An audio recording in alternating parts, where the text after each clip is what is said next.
So thank you, Nikki, for inviting me and Nestle. It's a great honour to talk here today. So this is where I work. And just to give you a bit of background about myself, so as Anton said, I'm an ICU dietitian. I've been an ICU dietitian for nearly 20 years, and 15 of those have been specifically working in head injury patients. So I started off working at Queen Square for 7 years, then went away and did some general ICU stuff, and then came to St Mary's Hospital. Literally within 2 months of starting there, we became a major trauma centre, and then suddenly all my patients were head injury patients again. So it's always been a passion of mine, and what I'm going to do over the next 40 minutes is provoke your thoughts and perhaps challenge the way that we think about nutrition in traumatic brain injuries. So it is going to be very ICU focused, so that's quite different to the talks that we've had this morning, which so far have been very much about chronic neuro conditions. And this is because it's my area of speciality, but also if you're talking about traumatic brain injury, gut dysfunction mainly happens in the very early phase. So what am I going to cover? I thought I would set the scene first, so I'm going to talk about the best route of feeding for these patients and a bit about their energy and protein needs. And then, of course, I'll go on to the main topic, which is about GI dysfunction. And I'm going to talk about how we measure it, how we treat it, but also some other issues that associated with delivering nutrition in these patients. Okay. So before I go any further, I think it's really important when we're talking about traumatic brain injury to think about the quality of the evidence that we have to base our practice on. And I didn't quite realise how bad it was until I started preparing for this talk.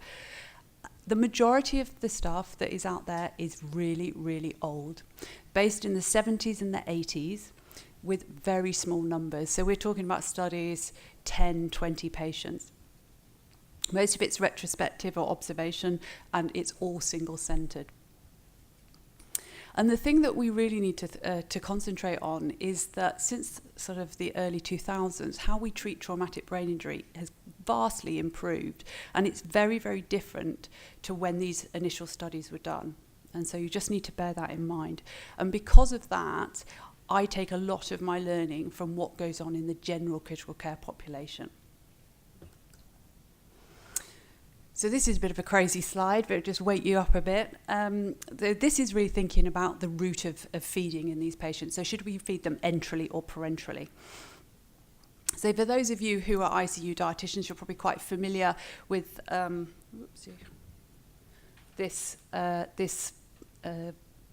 guideline here. So this is the American guideline, and at the moment it came out last year, and it's what guides our practice. Not only do they cover all critically ill patients, they also subdivide them into specialities. And so there's a tiny bit here on traumatic brain injury, and they ask whether traumatic brain injury patients should be treated differently to general critical care. And the consensus is no. We recommend that they're similar to critically ill patients and that we should do early enteral feeding, and we should get it going within 24 to 48 hours. The other one I just want to draw your attention to is the European Society of ICU Medicine. This came out about 2 months ago, and again, for brain injury, they say no difference, and we suggest using early enteral feeding. So that's what we should be doing. So when I was thinking about this, I was thinking, are traumatic brain injury patients different? Do they have high metabolic needs, as we're often told? So let's see whether that's true. So we're told from the work that from the 70s and 80s that energy expenditure is huge in these patients, and it can be anything up to 200% of baseline. And it's thought that it's something very intrinsic about the head injury, specifically about having raised intracranial pressure, and that increases the metabolic demands in these patients. But is that actually true?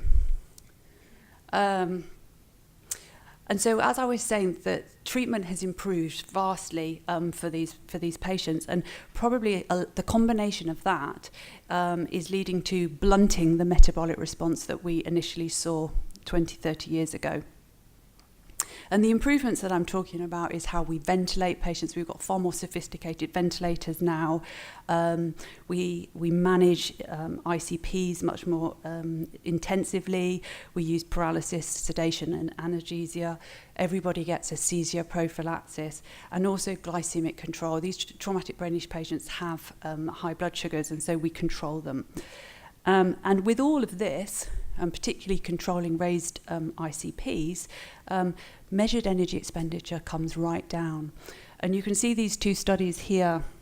Sorry, it's a bit hard to read this slide, isn't it? But here, what I'm talking about, again, you can see really, really small numbers. This was a study in 15 patients, this was a study and this was 18 patients. And basically, they looked at the energy expenditure, so they used an indirect calorimeter, and they measured energy expenditure when the patient was sedated and paralysed and when they were off station. And what they found is that energy expenditure was close to basal metabolic rate, so no raise at all, and then an increase of about 15% when the sedation and paralysis came off. So not 200%, 15%. And this study equated it to calories per kilo, and they said when you're sedated and paralysed, it's about 24 calories per kilo, and when those come off, it goes up to about 29 calories per kilo. So that's a kind of reality. And David Frankenfield, for those of you who are in the critical care world, will know that he's a very famous dietitian in America who does a huge amount of indirect calorimetry. And he thinks that it's not really specifically the head injury itself that causes the raised energy expenditure, and it's more likely to be related to systemic inflammation that we see in all critically ill patients. And so really, when you're thinking about how many calories these patients need, you need to take into consideration their body temperature, the mode of ventilation that they're on, and also things like their heart rate. So protein, probably as Arnie says here, we should be getting as much as we can in these patients.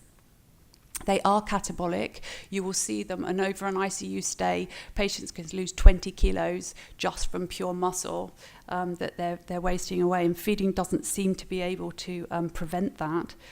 We don't actually know how much protein critically ill patients need. There's been no randomized control trials with different doses. There's at least 10 going on at the moment that I know of, so we will know more about this soon. But from urinary balance studies, and we can criticise those, they suggest that we need about 1.5 to 2 grams per kilo per day. And I would just say that if that's what you're trying to achieve with the products that we had available on the market, enteral or parenteral, it's very difficult to do this without additional supplementation. So going back to critically ill patients, if you just look at this picture here, you can see that not all critically ill patients are the same, and it's exactly the same for head injury patients. We're seeing much more people. When you initially think of a head injury patient, you think of a young fit man who's been out drunk and fallen down the stairs or got knocked over or in a road traffic accident, and you think they're going to look like this chap here. The reality is what we're seeing now is most of them are 70s, 80s and 90s who are on warfarin, who've fallen over and have come in that way. They stay for long periods of time, so they're chronically critically ill, and you wouldn't say that these two people need the same amount of calories. So in the literature, and when you go to conferences and everything, when we talk about how we should feed these patients, there's two different approaches. And you've got one side that's saying all units should be run with a protocol and everybody should get a set amount. So should we target 20, 30 calories per kilo and a set amount of protein? And then on the other side, we've got the argument that maybe no, because these patients are so different, that we need to be having an individualized approach, and we should be measuring energy expenditure with an indirect calorimeter, and we should be trying to match the metabolic response. So just a little bit of revision for you. I'm sure everyone knows about what the metabolic response is. For our traumatic brain injury patients, I'm talking very much about this red line here. But you can see that that massive increase that the papers told us initially went up to 200%. That doesn't happen from day one. That takes a period of time before we get that peak in energy expenditure. So that could be anything from 10 to 15 days to take for the metabolic rate to totally peak. And so it starts off relatively low, then goes really high, and then it's only kind of at day 30 that it starts going back down again. So why would you feed the patient the same amount of calories when their metabolic response is doing something completely different? And so for that reason, the general consensus now in the critical care literature is that we should use an individualised approach. Ideally, we should be using indirect calorimetry, and there's lots of work coming out about that. Hopefully, the European ICU Society have developed a brand new indirect calorimeter, which is getting launched this year. So they're meant to be just a couple of £1,000, and so the idea is that most units will be able to have one. But we should use a range of calories per kilo from 20 to 35, yeah? And that we should limit the calories in that very early phase, and then we should increase them when they stabilise, and then maybe increase them even further when they are in rehab. But the key, and this is why you need to be an experienced ICU dietitian, is to work out at what point do they move between those phases. And so you could ask 20 different experts and they'd probably all say something different. So some people might say it's 5 days and then the next 5 days, or some people will say, well, it depends on the ventilatory settings or how much sedation they're on or how many inotropes. So we don't yet know that, but that's the way we are moving. Okay, so that was just a whistle-stop tour on how we should feed these traumatic brain injuries patients. But what you really want to know now is about enteral feed intolerance, and that's what I'm here to talk about. So this is just taking me back to when I was at college 20 years ago. And I remember I had a lecture, and it was all on head injury patients, and we were taught head injury patients don't tolerate enteral feeding. I thought, my God, this is so exciting. I'm going to have to go and work with these patients. And I think this is generally the perception that we have today, is that they have problems. So what am I talking about when we talk about GI dysfunction? Well, often you'll go onto the unit and someone will say to you, this patient's not absorbing their feed. Well, what do they mean when they say they're not absorbing their feed? Are we talking about delayed gastric emptying or gastroparesis? Well, what we're really talking about is nurses doing something called a gastric residual volume or an aspirate, and they're just doing an aspirate of the NG tube and they're looking at the volume that's sitting there. And then we have a cut-off figure, and it's an arbitrary figure of what you might use as to what you would worry about. But as you very nicely told us, we've got 2.5 litres of gastric secretion slopping around in there every day. So using 100 or 200 mils in consideration with how much else is in there perhaps is not so accurate. And again, as you know, it's very positional, so depending on what side you turn the patient and what size NG tube depends on how much comes out. But for the rest of this talk, I'm just going to refer to enteral nutrition intolerance. And from my perspective, that isn't just about large aspirates. And I've missed off the key word here. I seem to have deleted it, but what I'm talking about, it's reflux, it's vomiting, it's diarrhea, and it's constipation. This is the main problem that I have on my ICU, is that we sedate these people and then it does crazy things to their gut. So, what literature do we have to guide us? Well, these are two key papers that really are landmark studies that are still quoted today that tell us that traumatic brain injury patients don't tolerate feed. And the first one was done in 1988, and they said that it's so severe, they don't tolerate enteral feeding, it's related to that raised ICP and severity of the head injury, and because of that we should feed people parenterally. So this is what, even now you read articles that are written in the last year, 2 years, they're basing their work on these two studies. So why, what are some of the reasons? Well, I'm not going to go into this because Anton has very eloquently told us how complicated the gut and the brain relationship is. But we still don't particularly know exactly what it is in head injury patients. But in this small study of 16 patients, they looked at esophageal sphincter dysfunction, and they were lucky to get 5 of them to follow up at day 7. And they still had reflux, and because of that, again, they were advising in 94 that you should feed traumatic brain injury patients with TPM because they don't absorb.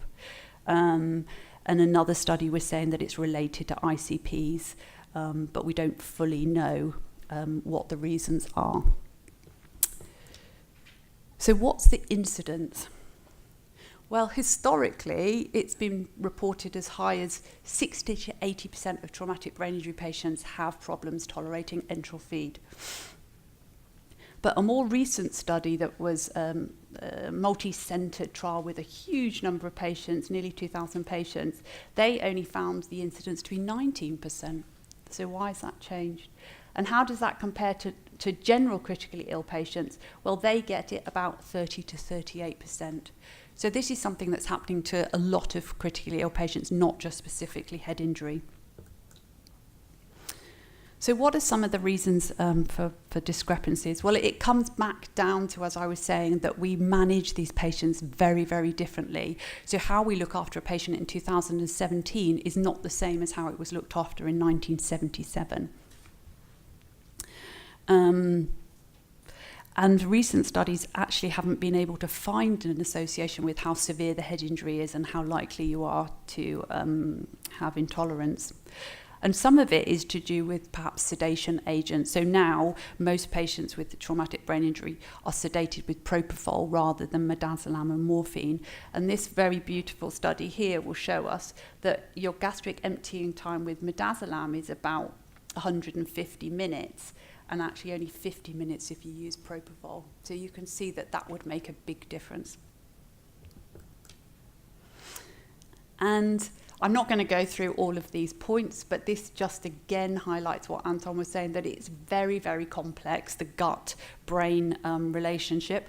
And all of these reasons will happen in all critically ill patients. And so it's just worth considering that it's not just the head that's influencing gut function, it's lots of other things that happen when you're critically ill. But this is my bugbear, and I think this is a really interesting learning point that I've taken from preparing for this talk today. So those key 2 papers I told you about, Norton and Ott, the first one only had 23 patients in it, and the second one had 12. Would you base your practice on that? And so what did they use as a cutoff for a large aspirate? They used 100 mils. So feeding was not progressed if you had a gastric aspirate of 100 mils. And then this study, which was done in 2011, so much more recent, they had an incident of failure to tolerate feed in 63% of patients, and they used greater than 50% of the infused rate over 2 hours. So I was thinking, if most of us would use a relatively high energy feed, so you would perhaps be targeting 60 mils an hour. 60 mils an hour over 2 hours, 120. Half of that, 60 mils. Would you really not increase your rate of feed if that aspirate was 60 mils? Another one used 150 mils. But this big multi-centered trial done in 2015, they only found the incidence of 19%, and they were using an aspirate of 300 mils. Interesting, huh? So does gastric aspirate size matter? Well, clearly it does. And the incidence of our patients having problems decreases considerably depending on the size of cutoff that you use. For those of you who are not familiar with ICU, we currently use 500 as the definition of a large aspirate now. And so if you're using 500, most of these patients will never have intolerance and you can get to target. And the literature says that if you use 200 versus 500, the ones who use 500 mils as the cutoff don't have higher incidence of regurgitation, vomiting and aspiration. But having a low one doesn't actually prevent you from having these problems. And so the general feeling actually is that this is rather a useless measure of gastric tolerance. And the American guidelines actually say, well, we don't think you should even use one. But trying to convince nursing staff to stop doing it it's something that's inbred in them, and they just love doing it. So they then say, well, if you do really want to do it, then use 500 mils. So how do we treat this intolerance? Well, we've talked about gastric aspirate size, things like having protocols in place. Well, all ICUs do these days. Make sure you've got the bed elevated and treating your bowels. So on my unit, by day 2, every single patient automatically will get 2 laxatives prescribed. So we're trying to be proactive rather than waiting for it to actually happen. So what I'm going to look about now is what's the evidence for prokinetics, what about intestinal feeding, and what about changing feeds. So when we're talking about prokinetics, we're talking about motility agents, and the ones that are available on the market at the moment are erythromycin and metoclopramide, and you will either use them separately or would use them as a combination. And from the reading that I've done, it seems to suggest that metoclopramide is not very effective in traumatic brain injury patients, and it's probably the erythromycin that is more powerful. And maybe combining them in this study, a combination was successful in 79% of patients. Just to point out that metoclopramide lowers your seizure threshold, and so we try and manage prophylactically all our head injury patients for seizures, and so for that reason on my unit we don't use metoclopramide in head injury patients anyway. So what about feeding into the intestines? So it seems to make sense, doesn't it, that if you've got a motility problem, that feeding lower down is going to be much more effective. And this first study done last year by Stephen Taylor showed that feeding into the intestine was far more superior. So they managed to deliver 87% versus 50% of feed compared to using metoclopramide and erythromycin. So that's quite a powerful study there. A next one said that in 100 patients, they had a reduced rate of ventilatory-associated pneumonia if they fed intestinally. And they also seem to be able to deliver a huge amount of calories, 92% calories that way. But just in gastric feeding, they managed 84%, which I thought was pretty good going, seeing as the average percentage of feed delivered is about 50 to 60% anyway. But then I looked and found that actually they were only trying to achieve a target of 20 calories per kilo. But going back to that large multi-centered trial I told you about, they managed to look at they had over 1,500 head injury patients. The majority of them were fed gastrically, 88 were fed intestinally, and interestingly, the actual gastric patients got more calories delivered than the intestinal group, and they found that was because it just took so long to get an NJ tube inserted. These are not easy to get done in most ICUs. For us, it seems to take about 3 or 4 days for endoscopy to come up and put one in for us. And then if you put the self-propelling tubes, they take about 48 hours to get down as well. But when they looked at significant ICU outcomes, neither route had a better outcome. So could changing the feed help us? Well, it makes sense, doesn't it? If they're not tolerating feed, then maybe we should try one of these tolerance feeds that are on the market. And it might be a feed that's got hydrolyzed protein, which is easier to absorb, or maybe changing from a casein-based to a whey-based formula. But in this particular field, so in traumatic brain injury and critically ill patients, there's very little evidence available at the moment to support this. So I went back and I've searched and managed to find that the very original work was done in 1992, And this was done in 9 children with cerebral palsy. And so they were in an outpatient setting. They were all fed through a gastrostomy. And apparently with cerebral palsy, they had lots of problems tolerating their feed. And they changed from a casein-based feed to a whey-based feed and found that their absorption was much better. They had less reflux. And so based on that, that was then extrapolated that then that might be useful to take it into neuro patients and critically ill patients. For those of you who don't work in critical care, there's something called the PEP-UP protocol. This is a protocol that's come from Canada that gives us various different strategies that we should use to try and improve delivery of feed. And they recommend that you use a whey-based feed, and they think that it leads to improved improved tolerance, but they haven't actually ever tested that. It's just a hypothesis. There's various different studies that have used these feeds in critically ill patients, but they've been looking at diarrhea rather than large aspirates, but they don't seem to have found any advantage of using it. I found one study, and I got very, very excited about this last one here that was done last year, and they said that the peptide feed significantly reduced GI problems in critically ill patients. But they didn't tell me what the GI problems were. They didn't even state them, and they didn't state if they were looking at tolerance, what size that aspirate was used. So although it's an interesting start, there's not very much we can take from it. But then I did get really excited. I don't know if any of you know this website, clinicaltrials.gov. It's definitely something that we as dietitians we should know more about, and this is the register for all clinical trials that are going on. And so if you're interested in is something being conducted now in your area, you can do here you have like a search and you put your terms in, and then it tells you what studies are being done.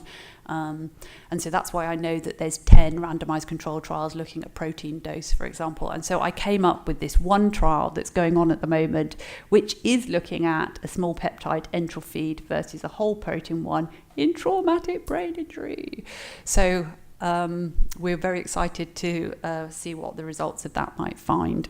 It's not currently done in the UK, but maybe if it has a positive association, we might be able to do something here. So talking about whether a feed might work, I'm going to just present to you a case study. This isn't one of my patients. This comes very kindly from a dietitian, ICU dietitian called Bethan Jenkins, based in Southampton, and she has a huge head injury population. And so this was a 72-year-old elderly gentleman who'd fallen over, banged his head, and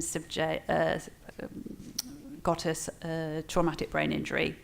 He was, as we would manage all head injury patients, sedated, ventilated, and had a period of paralysis. You can see here he was well nourished, had a normal BMI.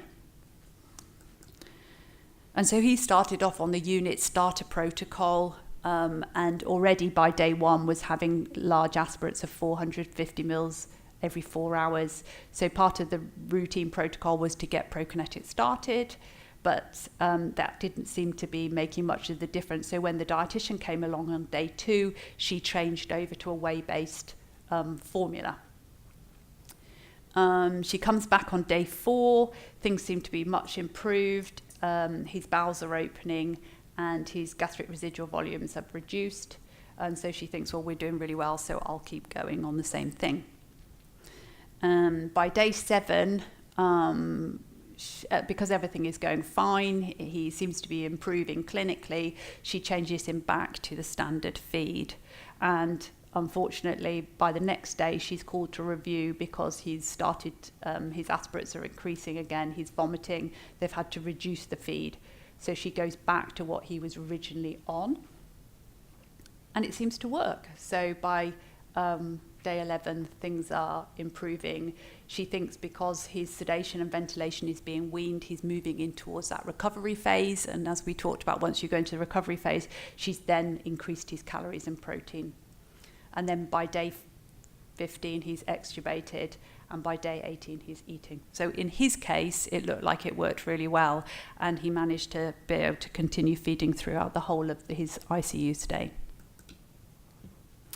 So we've talked about GI intolerance, but what I want to talk about now is frequent interruptions, and this is one of the problems that I see, particularly with my patients. So is this a problem? Is it something we need to worry about? Well, data from over 1,000 traumatic brain injury patients says that 66% of these patients have problems with feeds being stopped. And this is severely impacting on how many calories and protein they receive. So about 50% of energy and protein. And that is even less, so that's head injury patients, that's even less than the general ICU population. And this is some work here from Leanne Chappell. She's based in Adelaide in Australia. She's doing her PhD just in nutrition and traumatic brain injury patients. And she followed 37 patients up for the whole for their whole admission. So how all the way through ICU and then onto the wards. It's an excellent. So she's written a couple of excellent papers actually. I've just taken the things out of it that I was interested in. But she found on 60% of days for that whole admission, they had interruptions. More in ICU, 58% on the ward, and when the feed was stopped, it was stopped for nearly 9 hours. And so that's going to have a massive implication, isn't it? And so in the work that she did, she found that these deficits were associated with longer time to being discharged alive. This one study I found in 2008 said that if you don't feed your patients for 5 to 7 days, they're more likely to die. Well, no. But I would like to think that there's no head injury patient in any ICU in this country who would not get fed. So I'm just ignoring that one. But the evidence does suggest that if we can optimize nutritional intake, then people have a survival and disability benefit. But I talked about earlier on that these patients just lose so much muscle mass, and that's been measured in a study, and they found that 30% body weight loss in 2/3 of patients. So this is a real problem. And it's associated with worse outcomes, and particularly almost having 30 days longer in rehab if you're malnourished. So why do we stop feed so often? What's the reason for it? And it's fasting for procedures. So feeds off for extubation, feeds off for going to theatre, feeds off because I can't think now, trachea, all sorts of things that we do, and that's the main reason for ICU. Currently, at the moment, we have no fasting guidelines that are specific to enterally fed patients with protected airway. And so you've got people being fasted from midnight, you've got people fasted for 6 hours as conventionally, and then you've got some units that might feed right up until the time that the patient goes to procedure and then aspirate the tube and empty the stomach. And so we've got very inconsistent practices. But on the ward, it's much more patient-related issues. So patients might refuse to be NG fed, very agitated, repeatedly removing their NG tubes, and swallowing problems. I mean, this is nothing new. You all know that. And then I just thought I would highlight this slide shows the reasons. So as I said, fasting for theatre, extubation, radiology. But if you look here, this is large aspirates. So in traumatic brain injury patients now, at this time, this is not the main reason why we can't feed our patients. Yeah? These are what's going on, and that's what we need to be doing something about.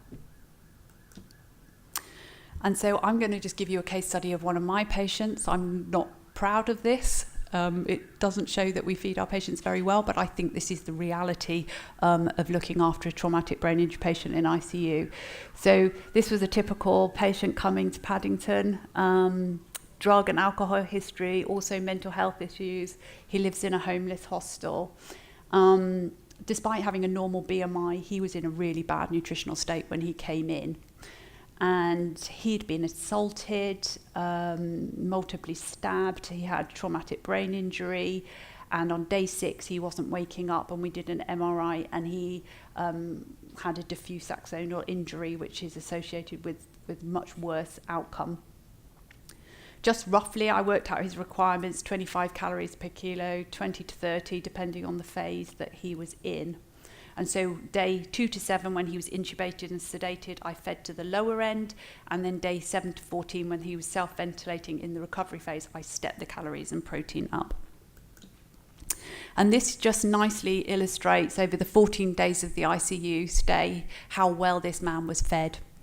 So we didn't start feeding until day 2, and then we had a build-up regime, as most people do, so he only received about 50%.